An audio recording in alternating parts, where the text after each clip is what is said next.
On dit je touche du bois tout en cherchant une vraie part de bois à toucher pour que la superstition puisse se réaliser.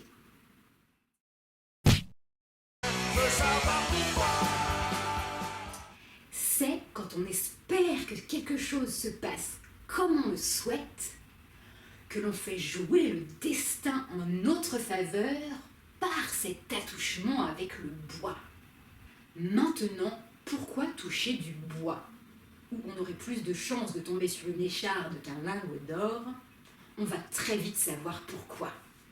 Dès l'Antiquité, un rapport entre le bois et la divinité a pris place.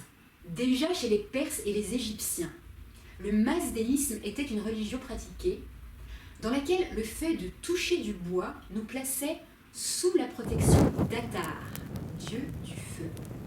Puis, dans la mythologie grecque, le bois issu du chêne était sacré.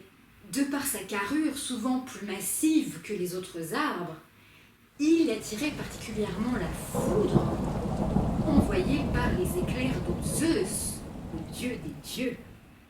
Toucher un chêne permettait de flatter Zeus afin de se protéger de sa foudre.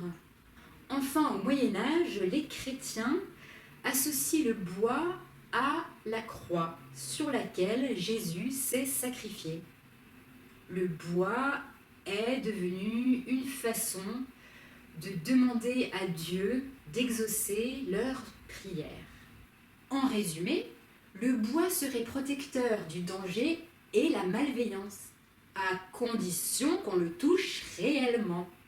Avant notre petit jeu, commence à liker, partager, t'abonner, YouTube, savoir pourquoi Lorraine, si tu as appris quelque chose.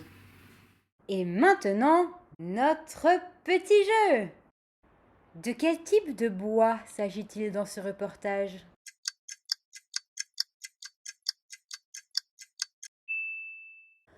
Ce n'est pas le boa qu'on porte autour du cou, ni le serpent le boa. Ce ne sont pas les boas du cerf, ni le boa dans lequel on se promène. Et ici, on ne boit pas. C'est donc bien la réponse 5, du bois d'arbre que l'on touche pour nous porter chance. Félicitations si tu as trouvé. Et pour me faire plaisir, like. Pour instruire les autres, partage. Et pour continuer à avoir de nouveaux savoirs pourquoi, abonne-toi sur YouTube Savoir Pourquoi Lorraine, Facebook Savoir Pourquoi. À très vite. Touche du bois, te plains pas, t'as de la chance.